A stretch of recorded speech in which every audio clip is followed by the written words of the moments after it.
tensions have heightened even further in the ongoing invasion of Ukraine by Russia, with its President Vladimir Putin ordering his nuclear defence forces onto alert. The bold move comes after another wild day in the crisis. Right now, the capital of Kiev remains in Ukrainian hands despite bloody battles on the city's outskirts as Russian forces edge closer. Both sides have agreed to hold talks near the Belarusian border, but Ukraine remains deeply sceptical of Putin's motives, all while hundreds of thousands of Ukrainians depart into neighbouring countries, fleeing what's increasingly becoming a war-torn country. Our Europe correspondent John Paul Gonzo is near one of those borders between Ukraine and Poland. John Paul, the Russian president has unleashed on the West in a scathing television address.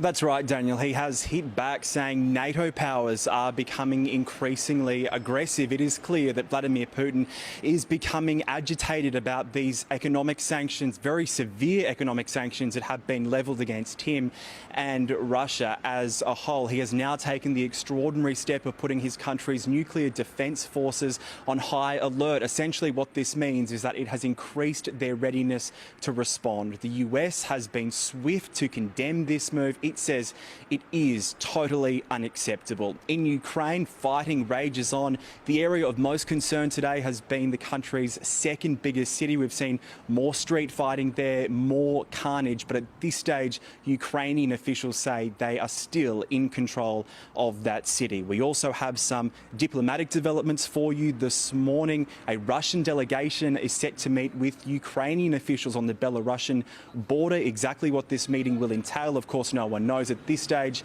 but it certainly cannot come soon enough as more Russian troops advance towards Ukraine's capital.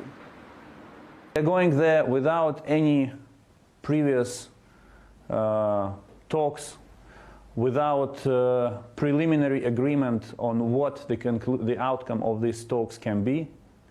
We are going there to listen, and we are going there to say what we think of this war and Russia's actions. As the invasion intensifies, the mass exodus from Ukraine continues. The UN now says at least 360,000 people have fled the country. Daniel, all of them looking for a safe haven and somewhere free from war.